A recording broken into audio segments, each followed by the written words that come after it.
Hello and welcome back to Tackling Sport. This is the time of year that everyone loves, heading into the month of March, and we've got Cheltenham coming up. Considering the year we've had, it's something to look forward to.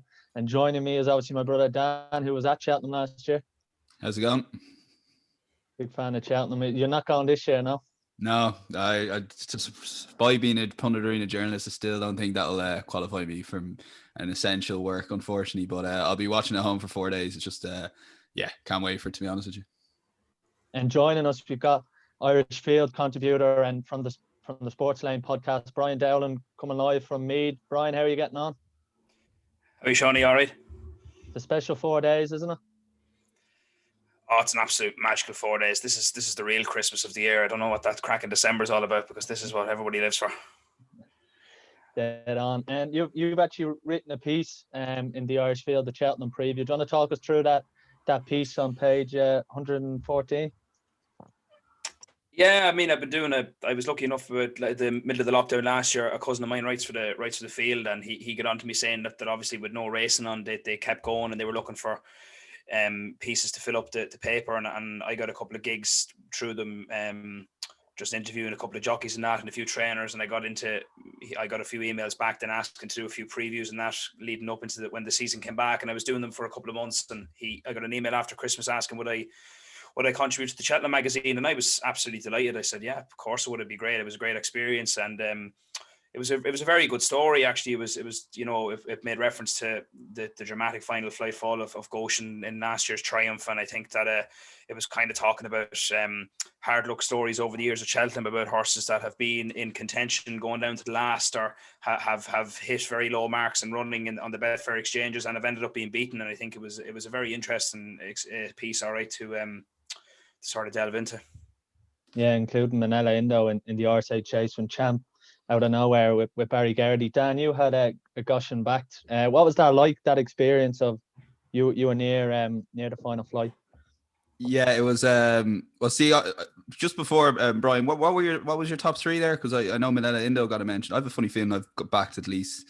I think I've backed every one of these horses. But who made you this? I need to give it a read. No, I had there was 10 at the minute. I had Oscar Delta was in it. There was Annie Power was in it. Benny Didieu, Archibald, Barazan was in it. Just horses that obviously Benny Didieu and Annie Power had two dramatic final flight falls that were basically the same. I was there in 2019 when she collapsed over the last. Whisper was in it the year that Might Bite nearly ran into the stand and then managed to get back straight up again to Fino Bay in the 2013 National Hunt Chase. So there's a couple of real near misses in that now, but I suppose the Goshen one now was kind of where the whole piece stemmed from, and I think that's you'd have to go right back to find something as dramatic as that. Yeah, so yeah, I was there. I was funny enough. We put ourselves right at the final hurdle. Just for those being in races before, in any race course, it's kind of last minute deciding where you're going to stand, and we ended up being right. I mean, like right at that final hurdle, and I'd backed Goshen anti-post at 25-1 back in October, having watched him win at Fontwell, I think. And then I spent the next 4 or 5 months, everyone telling me what a terrible bet that was, and how he can't run left-handed. And then the momentum started picking up behind him in the previews. People started saying, I think he's just too good. And that's so I kind of went back in, not back in on him in terms of a betting proposition, but kind of back in on him and told everyone to back him. He went off. He was 9-4 in the morning. I presume he went off similar around that 9-4. And when he was coming to the last, the thoughts that go through your head and you're thinking, I am a genius. I'm an absolute genius. He's going to win. He's going to absolutely vault up. Favorite wins in the opening day. The whole place was on him. It just felt like, because it's an English favorite. There aren't many now these days in Cheltenham. And yeah, it wasn't like, because I was there for Annie Power and that was a groan. This one was more of a shock kind of shouting, because no one, because he didn't fall, he kept going. He just knocked Jamie Moore out off the saddle. And yeah, I can't even remember what he hit and running. I don't really want to know, to be honest with you. I think he was 1.01 and running. Yeah, that makes sense to me. I kind of went down on everyone standing up. I went literally very close to just falling on my knees, and I eventually looked up to see who won it in the end. Yeah, it was devastating. But as you mentioned, Manella Indo, Sean, you mentioned Benny Didieu. Brian, I've actually forgotten about that nearly with Annie Power. That happened in 2019. So had Annie Power for the ACA, had Manella Indo for a good bit of money as well last year. Still don't know how he didn't win that, to be honest with you, hitting the last. But yeah, it's amazing. And to be honest with you, that Goshen event is probably the last crowd at a sporting event for a long time now. So it was kind of, looking back at it now, it's kind of amazing being part of those. And I say you're probably the same, Brian. I know Benny the Duke fell and you might have had a few bob on her, but it's kind of being there for those groans and stuff is probably nearly better than the money itself. Like, I think it is definitely better than the money itself. Oh, absolutely. And I mean, the year I was there, it was great because Gavin Cromwell won the champion hurdle, and obviously he'd only train about 20 minutes from me. So I mean, it was a great experience to be there to watch that. I think it was, to see someone like Gavin Cromwell get a big breakthrough like that. It was a great day. Like, there wasn't too many cheers about it because he was 16-1 and Bouverdaire had fallen. And I had Baclarina ran in that champion hurdle, and I was on her anti-post at about 12 or 14-1, and she ran an absolute stinker, and Apples Jade ran a stinker as well. So I mean, it was a surreal experience, but I know that's what it's all about. Like, it's about those special days. Like, and whether you make money or not, is to be part of it and say that you were there is what's more important.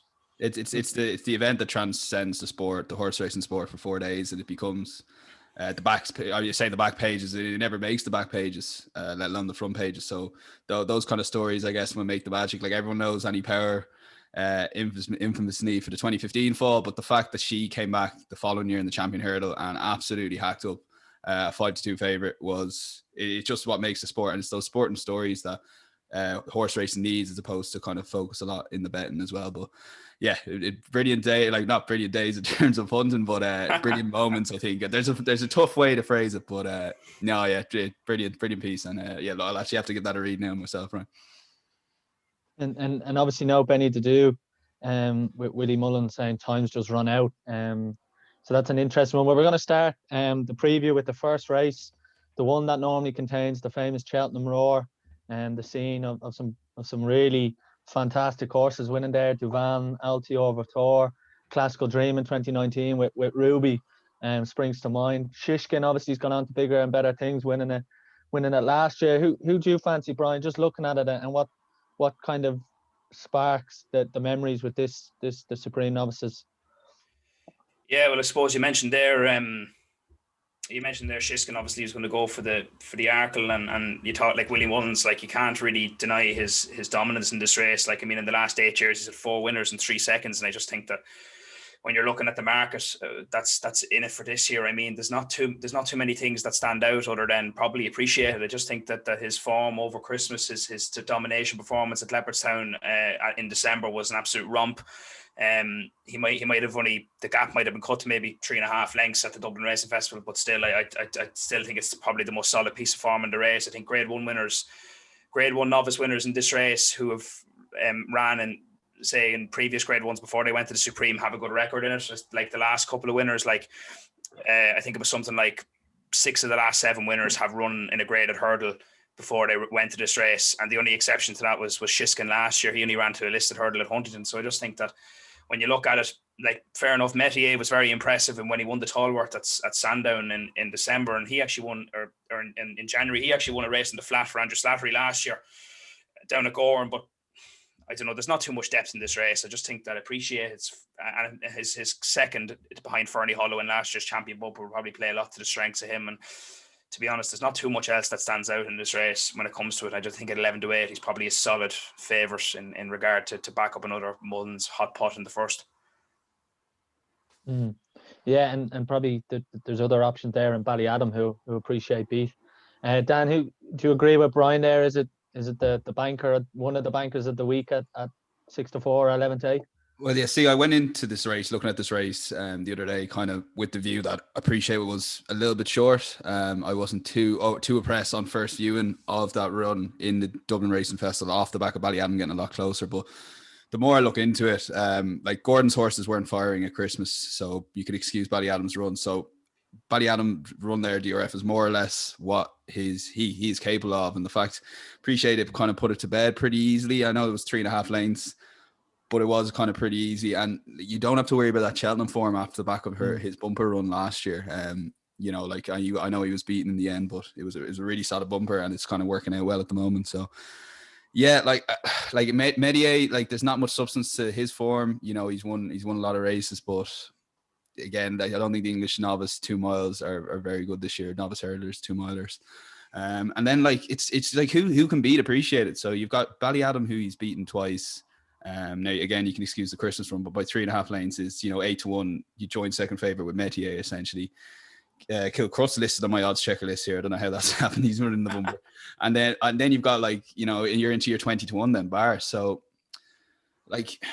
I've gone from a position of thinking Appreciated it was too short to a position that he's probably too big, and he could very easily go off very close to even money, even odds on, because you look at who's going to line up here, and it's going to be horses that he's beaten. So Ballyadam, as I mentioned, Blue Lord, 20-1. If anyone is looking for each way alternatives, I possibly wait for the day, because hopefully we do still get a big field, because William Hill are usually paying 7 places, or someone who's going to go ridiculous in terms of places. So if you wanted an each way angle to the race, maybe Blue Lord, because sometimes when we have a really good solid favourite, people don't appreciate the excuse the pun, the horses that finish in behind him. Like for example, Blue Lord here is 6 lengths off Appreciated now in February. So if he's 6 lengths behind him in the Supreme, he's probably going to run into a place. So Blue Lord around the 20-1 mark is probably an each way alternative, but again, if you want to keep it simple, I think, the more I look at Appreciated is a good solid favorite here. My one concern going in was the Steering for Launch won the same race last year, and he was seen as a stayer. And I know Appreciated is kind of in some quarters seen as a stayer, and it turned out a Steering for Launch didn't have the gears for the Supreme. Now there was other factors as well. The fact he's a bit of a clown as well, but I think Appreciated. Yeah, exactly. But I think Appreciated is a more solid favorite. It's got more substance to his form. And so if you want to kind of look into this race, that Chanel Farmer Novice Hurdle back in February is where to go. And so I appreciate it for me. I know it's boring, but I think that'll get punters off to a winning start anyway. One horse that kind of stood out to me, the Devil's Coachman, Brian, 16-1 for Noel Mead. And Mark Walsh has been riding him recently. Has won twice recently, I think since the end of January. Have you seen much of him? And is it, as Dan says, probably looking for someone with a bit of value there for a place? Yeah, the interesting thing about Devil's Coachman is the fact that he won at Navan, and I think I think running at Navan is if you're thinking about sending a horse to Cheltenham, if there's one track in Ireland that you want to run him up for, and you have to run him at Navan, because it's in my opinion, it's probably the best galloping track in the country, and it's a disgrace that there's no actual Grade 1 race around it. They took it over a couple of years ago, and I think that it's the best uphill finish. It's a stiff track. It's a proper horses run there. And I think that would probably play a lot to his strengths, that he can get up the hill, but there's not too much depth to his form. I mean, he won. I suppose he did win a listed novice hurdle there, but he beat French Light, who went out after that down to Clonmel, I think it was, or he beat French Light, sorry, at Punchestown. You go back to his Navan farm, he bet Visionary, and he hasn't ran since. And so it's hard to really kind of delve as to where exactly he stands, but I won't even lie in saying that I actually have a bet in this race at 33-1. I did it a few weeks ago, and I don't want to get to win, but I backed the Real Deal. I couldn't not go without backing it after how progressive he's been over the last 2 months. He's gone from being rated 106 to now been rated 150 odd. I think he is now. He's won three hurdle races on the bounce. He's actually 6 on the bounce in total between flat and hurdles form. He was given absolutely zero chance in the Sky Bet Moscow Flyer last month, which is a race that Duvan won before he went to the Supreme. It's a race that Min won before he went to the Supreme. I know he was second, so it delves quite good form. And he was 22-1, won by 3 lengths, stays all day. He came flying up the outside under Dennis O'Regan. He'll probably ride him again, but I'm not saying now that he'll win. But I mean, at an each way value, you're probably looking at either Blue Lord or him. They're probably the only 2 horses in the race that have decent form under their belt. The Blue Lord was second in a Grade 1 behind Bob Ollinger at Naas, which is another good uphill finish, good track, good Cheltenham preparation venue to go to. So I think that they're probably your 2 only really alternatives in this, because it's hard to see anything else. If it depends if the Devil's Coachman gets in or not. He's not in at the moment. If he gets in, then you could look at it then and say, yeah, he might have a squeak each way, but you're left with very limited options here. So hopefully it's a winning start for Paul Townend and Willie Mullen in the Supreme Novices Chase. That despite 11-8, it seems to be the one. Moving on then to the Arkle, another Grade 1. Again, won by some brilliant horses over the year, Footpad, Altior, Duvan. We talked there just briefly there about Shishkin. He's the mark of favourite. Brian, do you think that's deserved?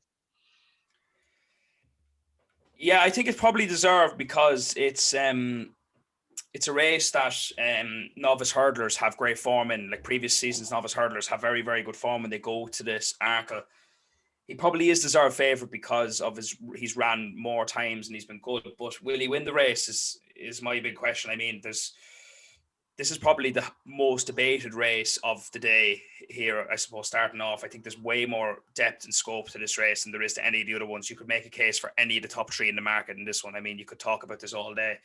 Like, he probably is a deserving favourite. He was a gutsy winner of the Supreme last year, and that course form is absolutely vital when it comes to these festivals. Like, I mean, it's huge. Only one of the last 14 winners of the Arkle had never ran at Cheltenham before, and that was under So, like, that probably speaks good things for Energamine. But I mean, I don't know. Like, you mean, Shiskin's an absolutely exceptional jumper. He's he's very slick over his fences. He's a proper 2-mile chaser. Energamine is the French translation for fanatic, and I mean, this guy is like, you can be a fanatic about this fella. Like, I mean, what's not to like about him? His Dublin Racing Festival performance is probably the most impressive of the whole weekend. He actually won his race in a faster time than Shakan Poursois won it in the race beforehand, and he's a 4-6 shot for the champion chase. Like, I mean, the way that Paul Townend rode him that day, the way that he brought about him was absolutely amazing. His jumping was just, he just stood, the way he approached his fences, he was like a Giselle jump with him. It was a joy to watch. You'd swear he wasn't a novice. And I mean, you go into his form and you think that a novice hurdle win at Gorham Park doesn't read into too much. And I mean, that's probably why he wasn't seen at the start of the season. That's probably people didn't wrote him off. But I mean, I was completely taken by that, and I think the Grade 1 form is vital. Where Shiskin has only ran Shiskin has ran in 2 Grade 2s. Now, I'm not saying that there's no depth to them. I mean, like, he's been very good, but I mean, he's only ran in 4 runner fields, 5 runner fields against horses that have won maybe listed races beforehand, and it's hard to argue whether his form is good enough. He is good enough to win the race. Don't get me wrong.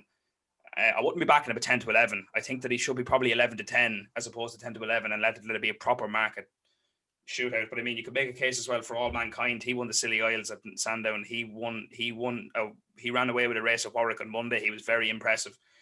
Like, you could talk about this race all day. I think it's probably the most competitive race of the day. I think, like, Mullins has won in the last 11 winners have been shared between Willie Mullins, Nicky Henderson, and Henry de Bromhead have won 9 out of the last 11. So I think that, like, the 2 market leaders, the boys know how to win this race. It's very hard to see who to go with here. It's like picking your favorite child nearly with this. Like, it's very tough.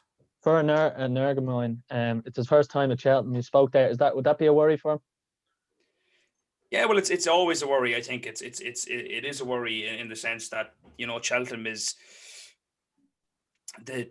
obviously it's the be all and end all. And as I said to you, like, Shiskin's form last year, that race is like, obviously he's a Supreme winner, which is a very, very good piece of form.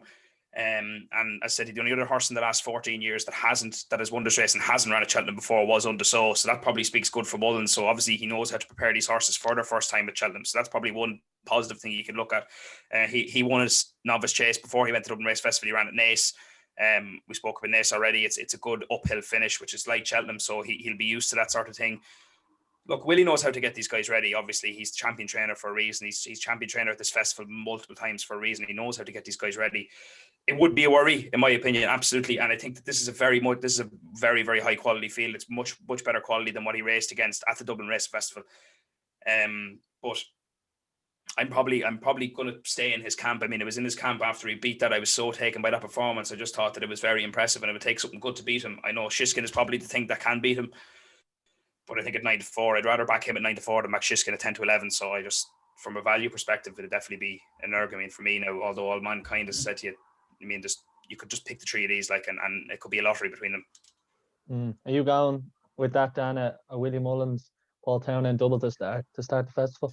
Yeah, similar. Like, I'm to and fro on this race, to be honest with you. I'm sitting on the fence. Energamine's won his 3 chase starts by 36.5 lanes. Shiskin's won his 3 chase starts by 44.5 lanes. And then All Mankind has won his 3 chase starts by 30 lengths. So there you go, really. I think these courses are a class above anyone that they've come up against. Which anyone else is going to take them on has probably come up against one of these horses before. And Energamine jumps a little bit to his right. And in Leopardstown, like, the fact he won that race, and you mentioned the time there, Brian, quicker than Shakan Poursois or similar kind of lines, having jumped to his right. Now, it wasn't like as pronounced as it has been in the past, but it was still there, particularly down the back straight.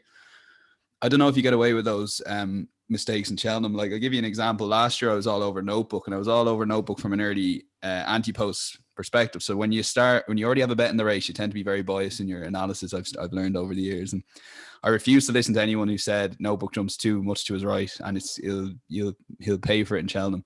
Now, there are other factors with Notebook's performance the Arkle last year in terms of, you know, getting wound up before the races, but jumping to the right definitely wasn't a help to him in Cheltenham. And I think you get away with it in Leopardstown a lot more than you do in Cheltenham. And this is an Arkle where you can't afford too many mistakes. So it would be a slight concern that Aaron Ergamine jumps to the right. But saying that, he is a far bigger price than Shishkin. I actually did think when he was 5-1 before the Dublin Racing Festival against the 10-11, and if I was having a bet at that time, I would have said an Ergamine is definitely a solid bet. They are a little bit closer in the market. Like, you look at how this race is going to set up. All Mankind's a front runner, and Ergamine's going to probably track All Mankind. You know, it's set up probably for Shishkin to kind of pounce on that, or he'll have kind of first. He'll see everything in front of him. But I've kind of been down that road before where, like, I rule out front runners. If there's two front runners in the race, I'll rule them both out. And then I almost pay too much attention to the tactics and not the horses. So, yeah, I see, I'm kind of on the fence a little bit with this one. And Ergamine, like, his time is phenomenal, but he jumps to the right, and that is concerned. So I'd say on the day they'll get a little bit closer to the betting. Like, if Shishkin got out to a price, you know, of odds against in towards that maybe 6-4 kind of price, I personally have Shishkin at the moment. You asked me on the day, I'll probably say something else, but I do think that Cheltenham form that he showed in the Supreme's working out okay with Abracadabra's going champion hurdle. They're not a bad prospect there. So I would probably side with Shishkin if they were a little bit closer to the bet. And I'd say the prices at the moment probably are about right. I probably wouldn't fancy any of the three. I think Shishkin 10-11 is about fair, and Ergamine 5-2 is about fair. But on the day, if those prices change and Shishkin gets out to a backable price, which I think he will, because I think a lot of Irish Willie Mullins punters will lash on to an Ergamine. So, yeah, I'd probably side with Shishkin, to be honest with you, at the moment. Just the way the race is going to set up, and I do have a slight concern on an Ergamine's jumping to the right. Now, in saying all that, he jumped to the right and still produced that phenomenal at times. So there is a case that he could be a class above, but I just think the race sets up a little bit too well for Shishkin, and he'd be the one for me at the moment. And in terms of one at a price, like, I'm a fan of Franco Deporte. I thought he was a bit underrated in his performance at Christmas. The race kind of fell apart a bit. They went off way too quick in front. If I was his owners, though, I'd step him up to the Marsh. And if they did set him up to the Marsh, I think he'd probably chase Envoy Allen home there. So, but if he did line up in this race, they are going to go a good gallop. I think he probably picks up the pieces and probably gets a third place, because usually when you've got three really good horses, it never tends to be the top three. There's always someone that picks up the places. Like, if you're running in just a normal running race, basically, and you go off a lot slower than someone ahead of you, but you just kind of stay at the same pace and they go off too quick in front of you, they're eventually going to come back to you. So when the other two or whoever go ahead, you're going to pick up the pieces. And I think Franco Deporte is possibly the one there. But yeah, Shishkin for me, I just think another favourite here comes in the Arkle. So. And that's Franco Deporte at a bigger price. Put the kettle on one at 16-1 last year.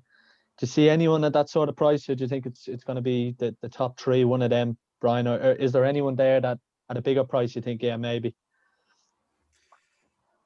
Not really for me. I'd probably agree with Franco Deporte as being a safe each way alternative. You could probably forgive his his Christmas form is like, it's probably a little bit better than what other outsiders have here. Like, I mean, before the Dublin Racing Festival, I would have given Darver Star a bit of a squeak in this, in saying that he could run on for a good run. Now, not saying that he could still recover from that run, but he was very bad at the Dublin Racing Festival. He jumped terribly. He never caught up with the gallop that was given in the race, and he was chasing it the whole way around. I mean, his third in last year's champion hurdle reads very well. I mean, it's very, very good form. He's 33-1.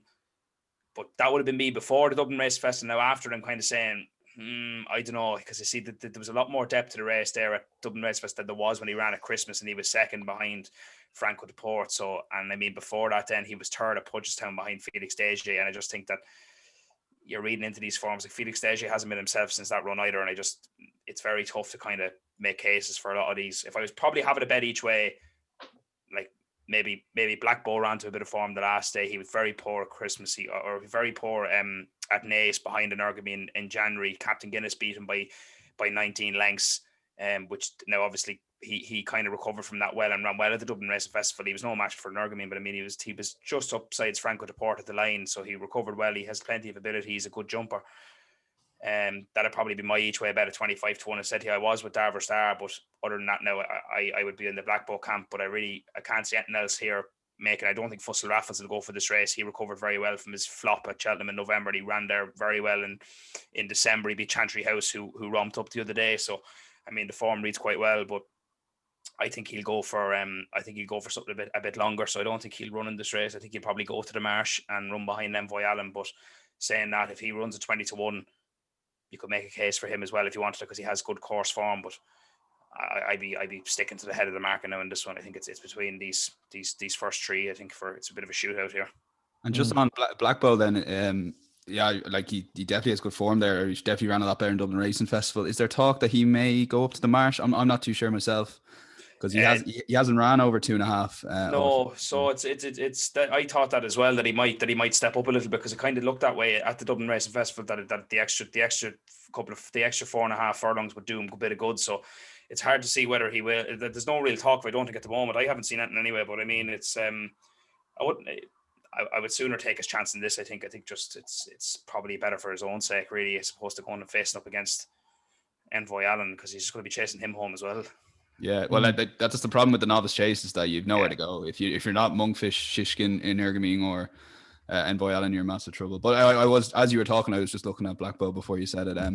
He's 50-1 for both races. If you want to back some, at this stage you're looking at no runner, no bet. So you probably have to take the 33s or 40s. But there's a small case there, because he probably ran his career best over fences there last time out. So maybe a step up and trip. Well, I don't know personally if it'll suit him in the Marsh potentially, but yeah, there are each way alternatives if you dig deep. But there's a reason these three are the head of the market anyway. Next up then is the handicap chase, which you won't delve into too much. Hasn't been a good race for the Irish. I think it's out of Irish trained runners, there's 0 winners from 26, and Willie Mullins is yet to win it, and one of the rare ones. So unless any of you want to talk about the conditional who won a last year's favourite again, he's racing this weekend in Newbury. That'll probably tell us a bit more.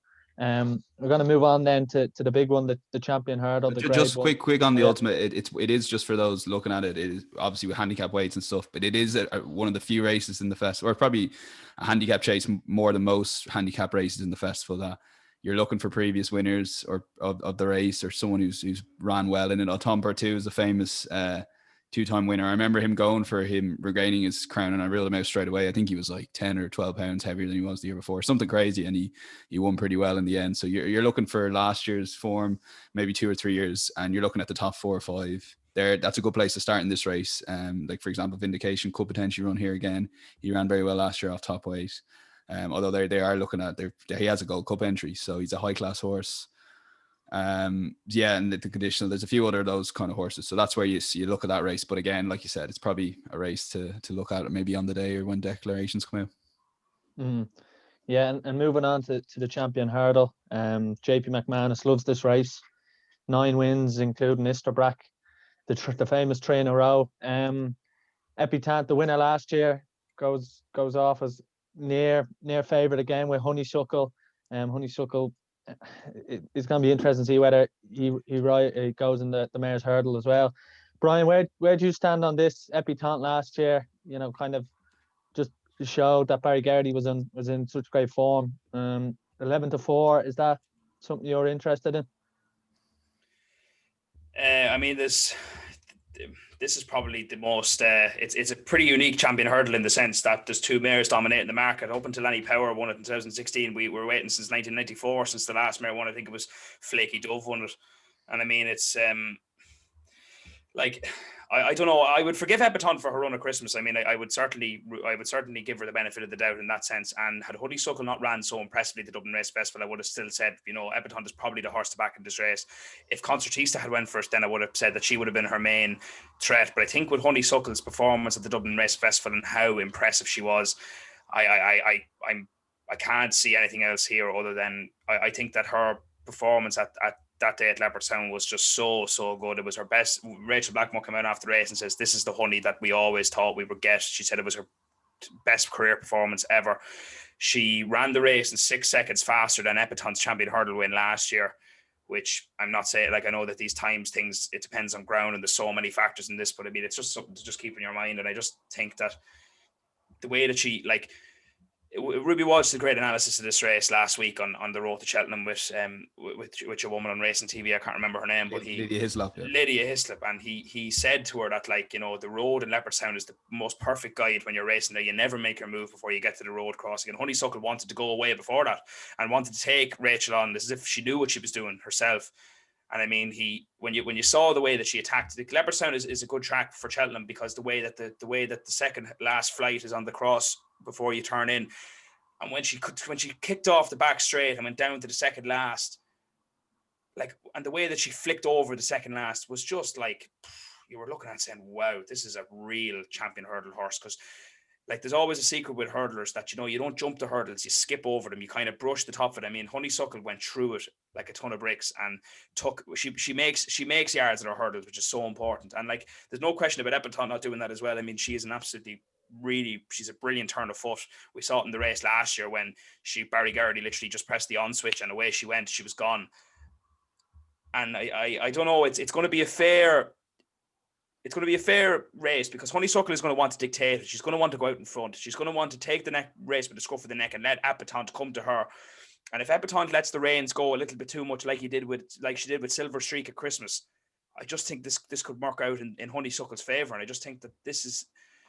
I mean, I was taken away by her performance at the Dublin Racing Festival. I mean, the last 6 winners of the Champion Hurdle have been unbeaten that season. Doesn't suit well for Epatant's case in that matter. But I mean, there's no question about it. She deserves her go again. I would forgive her for her run, as I said. But I mean, if she lets that thing go again, if she lets another horse dictate her race like Silver Streak did at Christmas, I think she's going to be in big trouble here because I just think that Honeysuckle's performance at the Dublin Race Festival was a serious wow factor. And I think that if this is that they're going for this race, they're not going for the mares, they're going for this race. And I think if Henry de Bromhead wants this, is going for this race, then he thinks he has his chance here. And I just think that this is a 2-1 top of the market. I think that this thing wins.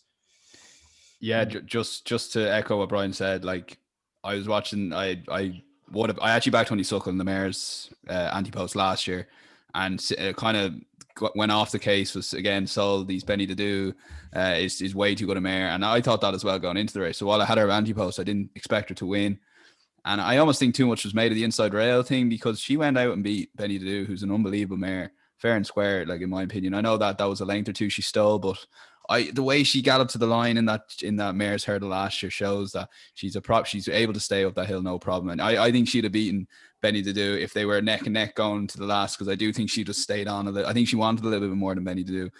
But this year she's kind of taken it up a notch, and I didn't back her in the Irish Champion Hurdle. I wasn't a believer, and when she turned in for home, in my head I went, that's it, that's the Champion Hurdle winner. And sometimes you just got to keep racing simple, and you try and get a favourite beat too much, you'll end up getting her beat. And I actually think she should be a lot shorter than Epatant at the moment. I actually think their money will come for Honeysuckle. Like, she hasn't lost yet, and she hasn't been at her best a lot of days and still went out and won. And I do think that was a career best performance. You think of the length she put, like, I thought Abracadabras, because I had him back, so I was watching him the whole way. I thought he ran pretty well.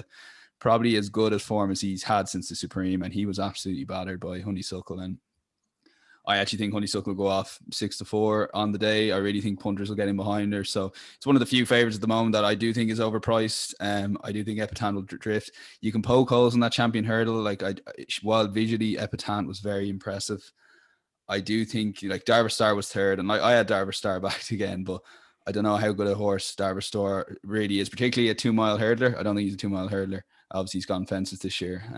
So for me, I think Honeysuckle should be shorter. I don't think Epatant, like, first of all, even if she came back to the form she was in last year in the Champion, I still think Honeysuckle will probably beat her. And on that basis, the fact that's not even guaranteed, you have to side with Honeysuckle. And in terms of one of a price, like, I wouldn't put, like, there are a few each way alternatives, like, in terms of, like, you've got Abracadabras there, Aspire Tower, Silver Streak, Sharjah.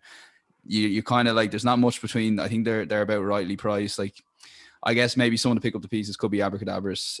Gordon Elliott's weren't firing Christmas, so you can excuse that run. He ran behind Honeysuckle. And again, like we talked about before, sometimes the horses in behind the favourites aren't given the credit. Just because they can't beat that horse doesn't mean that they won't run into a place. But for me, if you want to keep it simple, Honeysuckle, I think 5-2.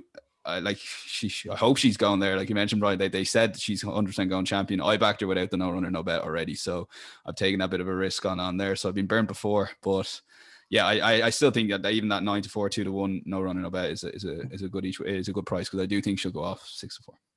Anything to be said for Sharjah, Brian, at 10-1, third to Suckle, Honeysuckle, as you said, at the Dublin Racing Festival, second last year to Epatante, has beaten the likes of Aspire Tower and things. Is there anything to be said for Sharjah?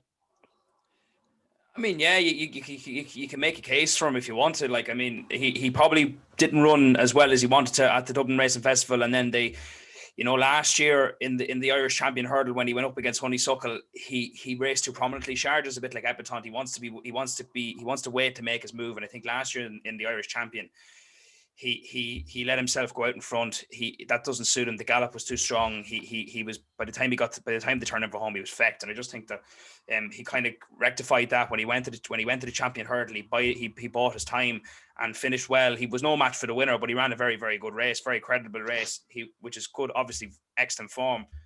And I mean, then he went to the Madison at Christmas and he was excellent. And Paddy Mullins knows how to ride him. I hope that they give him the ride in this, because at the moment he's Willie Mullins' first string when you look at the market. So I hope that he gives him the benefit and lets Patrick ride him, because Patrick it's a bit like Brian Frost and Frodon. It's a match made in heaven. They know how he knows him better than anybody else. And I think that he knows how to get him right. So like a little bit of good ground. He lets him hang out the back and takes it on with Honeysuckle. I think that the race probably might do a bit better for him with the fact that Epatante's presence is there, because I think that he could use Epatante as a bit of a guide. He could usually race alongside her and then make his move when she makes it. So maybe that could be a factor too.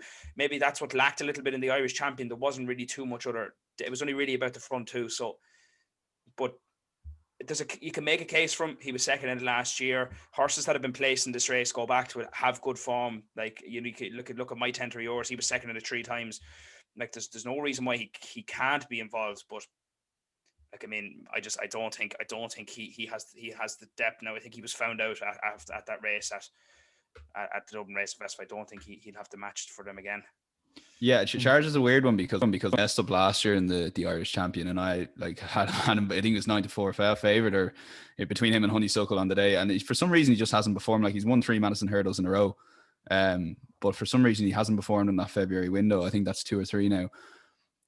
You could make a case that he could potentially reverse the form with Epatante. So what was he? I think from memory now, maybe 2 or 3 lengths in the end. But it was Epatante one hand enough, I think, but. First of all, as we said, Epatante's not guaranteed to be in that form. And like you said, Sharjah will track Epatante because race tactics will be interesting here in the sense that Silver Streak is probably going to lead and Honeysuckle will take that lead off Silver Streak, you'd assume. I don't know if Tui Mouchard will be up there or how they'll ride him. But whatever way it works, Honeysuckle will be prominent. So Epatante will be tracking Honeysuckle. Obviously, they're the 2 favourites. And if Sharjah just sits, and Patrick Mullins really has to sit and sit and sit and sit and sit and sit and sit and sit, almost so they jump the last and then try and pick up some sort of piece. And you never know, especially if Honeysuckle, they all get running too early. There is a case that Sharjah could run into a place, but it's a tough horse to figure out because for some reason he hasn't performed in February. You could possibly throw a line through that and just say it is one of those things. Horses are mad things at the best of times. But funny, yeah, they can be like that though. So like, I mean, you're probably right. It's going to be. Look, it's a serious angle it's a serious kind of market to dive into, because I mean you could make Bouvardere is 2-time champion hurdle winner. He's 16-1, and I mean if Nicky Henderson is going to enter him in this race, he's not going to run him for the crack. You see, you could make all these cases too. I don't think he's going to win the race, but I mean it's very tough. I mean I backed Aspire Tower for this at 16-1 each way before he ran in the Madison at Christmas. I'm still happy enough with that. He's 12-1. He was very good at down riding when he beat Abracadabra. He was second last year in the Triumph. I know that Triumph was obviously he would have been third had Goshen had stayed up at the last. But I mean, it's he obviously knows his way around Cheltenham. I was happy enough with that. Don't think he'll win, but I mean, he could run on to maybe finish in the top 3. So other than that, now I wouldn't really see much other depth to this market. Yeah, Nicky Henderson looking to add to another winner. And JP McMahon is looking for a 10th winner of the Champion Hurdle, which is, kind of mad stuff when you think about it. And moving on then to the Mayor's Hurdle. Again, this is a very interesting one. A lot of kind of movement in the last few weeks. No Benny to do. Brian, what you see in this? There's a lot of horses that are, entered into a few different races. what's your take on the Mares Hurdle? It's all about the favourite here. I just think Concertista has been a street above all these guys or these mares all season. I think she was very, very good at Christmas. Albeit she's only ran in grade 2s and grade 3s, but I mean, even that race that she won at Ferry House that day at the Hatton's Grace meeting, she only won. You can read into it that she won by a length and a quarter. But I mean, she wasn't even asked to do anything. It's as if she just breezed by in the last 50 yards and just picked it up at the end. So it's hard to see. It's like it was a cozy win. So I mean, there was talk of her going for the champion hurdle, reckon that she had the pace. She was an absolute runaway winner of the Mares Novice Hurdle here last season. I mean, she was very, very impressive after being second in it the year before. So I think that course form is probably vital here. I mean, Roxana's entered in this. I don't think she's going to run. I think she'll run in the stairs. I think she's probably better off to take her. She's won this race already. I think she'd be better off to take her go in the Mares. Well, if she runs, it depends. If she runs in this, then she would be a serious competitor to Concertista because she has won this race, albeit that Penny Did You fell and she ran on for it. But in saying that, like she's a good stayer. She'll stay up the hill. But other than that, like there's a couple of these entered in it. Like Ellie May is in there, but she's going to run in the Mares Chase. I mean, if Penny Did You had been declared for the festival, she was probably going to run in the Mares Chase as well. So it's hard to know how many of these will go. Like if I was to back one in this race, I'd probably back Great White Shark. I think that I'd forgive him for his run maybe at Goran in the Galmoy. I just think that he just never really found the run of the race under Townend, and there was no really impression turning in. It was her first run since she won the Cesarewitch at Newmarket, and I just think that she seems to pick out form at the best of times. If you go through some of her wins, she had no real form before she even ran in these races. I mean, before she won the Cesarewitch, she won a 2-mile handicap hurdle at Galway. Fair enough, it was competitive, but I mean, before that she was 7th, 3rd Cheltenham last season in the Martin Pipe. So like, it probably reads good enough form coming into this race. I think at 20-1, if you're to back one of them, there's not too many others now that stick out for me in this. I think it's probably one of the weakest Mares Hurdles in a while. It's not like last year where you could have made a case for Honeysuckle or Benny Did You, in the year before and a couple of years ago you had Apples Jade, you had Vroom Vroom Mag, you had Lamini. I just don't think there's no real depth to this. I other than Concertista having an off day, I don't think anything else really stands out. For Nana Blue, there was talk of her maybe being the next mare to take on Epiton, and she's been dismal all season. So I mean, it's will she return to form? I don't know either. So it's a very hard market. I don't think that I think 11-10 is probably solid enough, like at the head of it, you know. Yeah, I was just going to ask on 11-10, and Daryl Jacob winning at Cheltenham last year, and Paul Townend's been on Concertista the last couple of times. Do you think even at 11-10, it's as as good as you're going to get from it? Do you think the price is going to drop as the festival looms? It's hard to know. I'd say she might go off shade odds on maybe 5-6. I think she probably will start even money 5-6, that sort of area. Because I think that she'll be like once these festival accumulators start, she's going to be put into all of them. She's in mine already. So I just think that it's probably solid. 11-10 for a treble. It's a great price. I'm not a real 11-10 backer sort of a person. Like I wouldn't back a horse at 11-10. It wouldn't appeal to me to back a horse at that price. Just because it's the way it is. But I mean, I think that at 11-10, when you're looking at it, it's probably solid. And as I said to you, there's nothing really else in the rest of the field that probably Roxana's probably the only one that stands out off the page when it comes to it. But other than that, now it's hard to make a case for many of these other ones. Maybe the likes of the Glancing Queen, who was fancy for the bumper last year, ran very poorly, but has kind of regained a little bit of form over 2 miles this season. The step up, be hard to know. But I mean, I can't really see anything else here. I think 11-10 will be bet in to close to the time. Dan? Yeah, funny you say Great White Shark. I just looked at the Galway race again, and Florian Porter was back in third, 9 lengths back in third. And sure, Florian Porter's gone on to win that. I can't remember what they call it, Christmas the Stayers hurdle for and he's a good bet in that potentially. So there's a good bit of substance to that form. Great White Shark, if she's back at a trip that potentially suits her. But yeah, I actually think Roxana will run here, and not because this is her best trip. It's not. 3 miles is her best trip, so she should be running in the Stairs, but like she's got a penalty kick here to be second behind Concertista, no problem at all. if she runs here. There's no way she doesn't. Like, there's no one else really to kind of take on Concertista. So Roxana will probably run here. You could make the argument that, you know, she could, because of her, she's won the race before. Was she third or fourth last year? You know, you could make the argument she's, you know, coming back to the race, she'll run her race. But I definitely think Concertista. I think, like, we probably, maybe everyone underestimated how good she is. The best thing she ever did was getting beaten that Mares Novice Hurdle. So she come back the following year and absolutely vault up. And I was so impressed with her this year so far in Leopardstown, that 2.5 mile race. She was unbelievable. Like, and I agree. I think she'll be odds on the day. In fact, I do think she'll be probably one of the most bet in horses, because, like you said, she'll be in all the accumulators. I think Annie Power, the year she fell, went off 1 to 2, or very close to having been even money throughout that week. Do you know what I mean? Right up until the accumulator was coming in, and something similar might happen here, Concertista. So yeah, maybe I wouldn't put anyone off throwing her in an ACCA, like Brian said, in terms of, because I do think 11 to 10, like, you know, just because it's a short price doesn't necessarily make it not value. And I do think there's a tad bit of value there, because when I heard Benny Dadu was definitely not going to the Mares Hurdle and she pulled out, I did expect it. I think Concertita's around 11 to 8. And I know Benny wasn't 100% going to the Mares, but I did think that would be come into about, you know, even, you know, potentially odds on. And the fact it hasn't, it surprised me a little bit. So yeah, I wouldn't put you off Concertista. And yeah, there's not much else to add. Sometimes I think she's a really, really good mare, and I do think she could potentially dominate this race for a few years to come. Yeah. So. Yeah, Roxana was 4th in 2020 this year.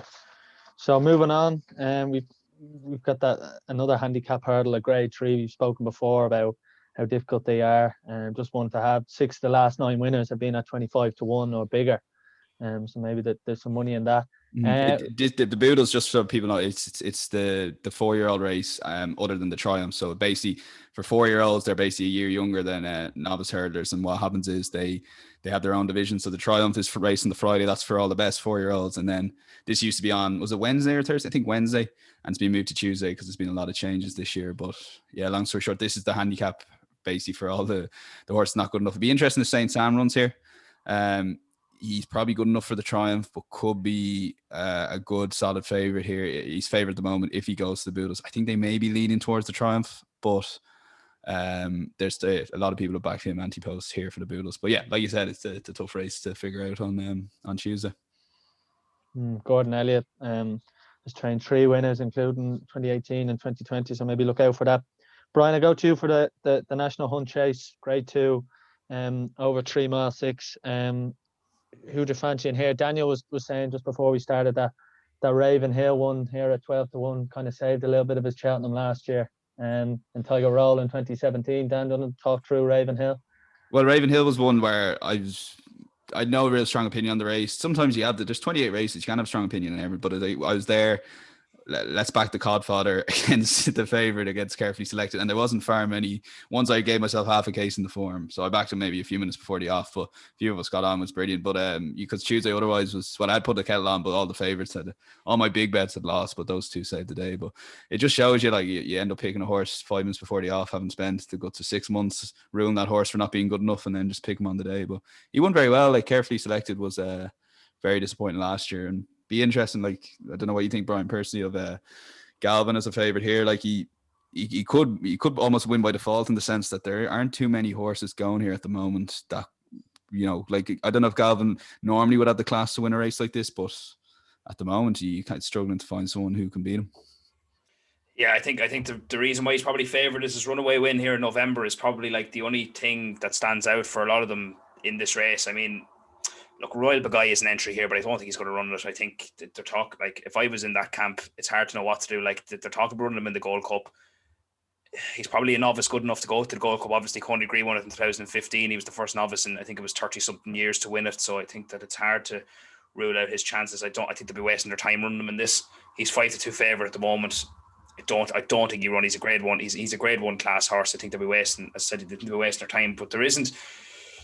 Like, I think this is a very good race. I think I backed Raven Hill in this last year as well, and I just think that it's a very, very good race, in the sense that it's a proper test of an ability for an amateur jockey, and it's always a guide to know when especially the week before, when declarations are made, and it's a very good market guide to know who's riding which one, because, like, Jamie Codd has won this 3 times, Paddy Munns has won it twice, Derek O'Connor has won it twice, the 3 top amateurs in England and Ireland. Like, so it's hard to know Now, which is best? Like as I said, half of these aren't going to run in this race. There's so many horses entered. Like there's not too many that stand out apart from maybe a few. Like Galvin, as we went through already, won very impressively in October.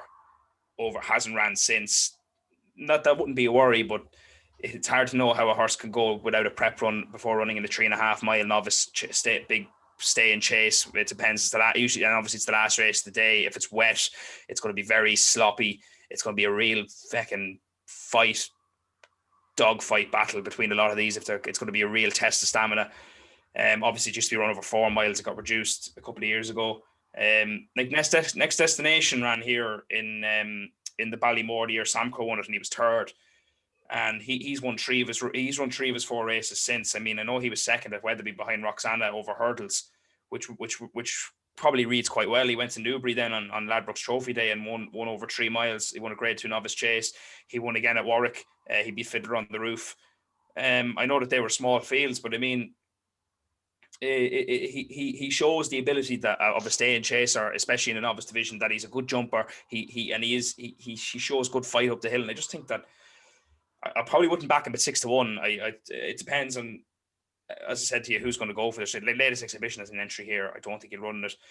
If I was to back one at the moment in this race, I would probably back a horse at Kim Bailey's called Happy Go Lucky, because she was she was good when she won here. In December, she won a 3 mile novice chase here in December, and I think that course form in a race like this, like obviously that's probably the asset that Galvin has in this division. I just think that course form over here, and that December meeting has put out a good few winners in this race. I think LeBroy won in that December meeting before he won this race in 2019. So it's a good guide to this, but this is wide open. Like, I mean, you could make a case here for 20 of these. It's very hard at the moment to narrow it down to 5 or 6, I think you make an interesting point there about it being the last race of the day. It always seems to kind of throw up a bit of a curveball. Dan, what's your take on what Brian just said? Yeah, I'm actually not in a rush to have a bet on this. Similar to that Ravenhill thing, like I think it's on the night before declarations are in. You know what's running. Royal Pahal can definitely change the whole market here if he runs. But interesting, you mentioned Happy Go Lucky. If you draw a line through Hold the No, I don't know how well or how revved up he was for the December, but if you draw a line, like Galvin would finish second ahead of Hold the Note in Cheltenham, and Happy Go Lucky beat him further in Cheltenham in December now, so 15 lengths, and that's not always how the way it works. But for example, Happy Go Lucky is a 20-1 shot, and Galvin's a 4-1. So I do think there's a lot of hype around Galvin. He did finish second in that very good novice handicap chase at the festival last year with Imperial Aura. That Imperial Aura won, and Galvin was well fancied that day. And he has gone. I wouldn't be worried about the fresh angle in the sense that he did go fresh to Cheltenham last year, ran a really good race, so that wouldn't put me off. But I do think at the moment it's probably a bit tad short. You don't know what the field is going to be yet. There are a lot of horses in around. Like Happy Go Lucky's just one that Brian picked out there, and already we've kind of made a small argument there on drawing a line through a horse like Hold the Note that you can make a case that each way that's a good bet. So it's definitely a race I'm waiting on the day to back. So I wouldn't get stuck in now, but I'd be keeping an eye on and seeing what the trainers are saying in terms of their targets. Because if you know someone's going to run here, maybe at a 20-1, a 25-1, then maybe on the day you could be sitting at a 12-1 shot potentially. But yeah, for me, it's a race I'm kind of leaving to on the day. But while Galvin is solid, I do think he's a bit short at the moment. But if some horses don't run, you could make a case he shortens up. But for me, I personally am staying away for it till on the day. But I wouldn't put anyone off Brian's share there and Happy Go Lucky there. It could, it might save Gordon Elliott's day though if Galvin does win, because it's looking very dominant of a Willie Mullins, Nicky Henderson. So that's the races we're going to cover for day one. We're going to keep doing this just to go back, and I'll get your nap each of the day, and then maybe your each way nap at someone had maybe a bigger price. I'll start with our guest Brian. Any inside information from Trin there? Are we getting any good stable info? Who's the nap? Who's everyone on in trim already, Brian? Tell us, come on. I haven't really, to be fair, I haven't really had too much discussion about it as of yet with a lot of people. I haven't heard any inside information yet from anybody. I haven't. No, I haven't asked either. So, if it does come up, this is the first place I'll bring it. But I suppose if you're going in the line of a nap, mine will probably have to be Honeysuckle. I think today. I just think that has to be the best you have to go with. And if you're looking for an each way bet, Yeah, I'd probably back that.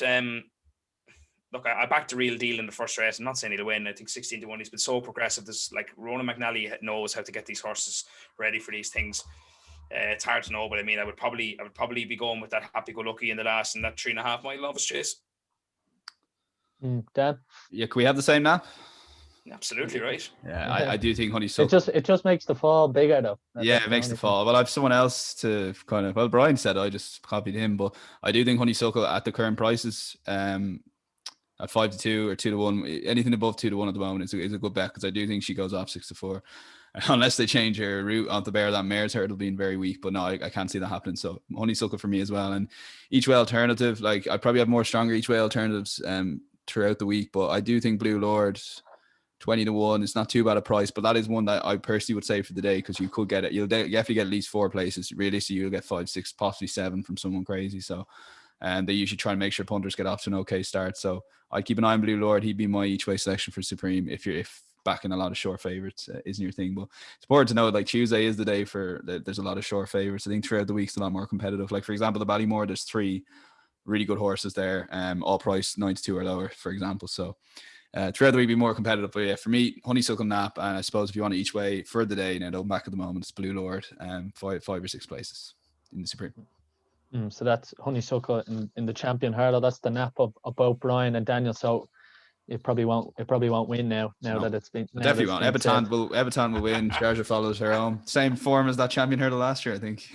I'll go with Epitan to make it 10 wins in the Champion Hurdle for JP. So we'll have a bit of crack with that. But anyway, listen, that's the first of our Cheltenham previews. It's the Tuesday of Cheltenham we're previewing.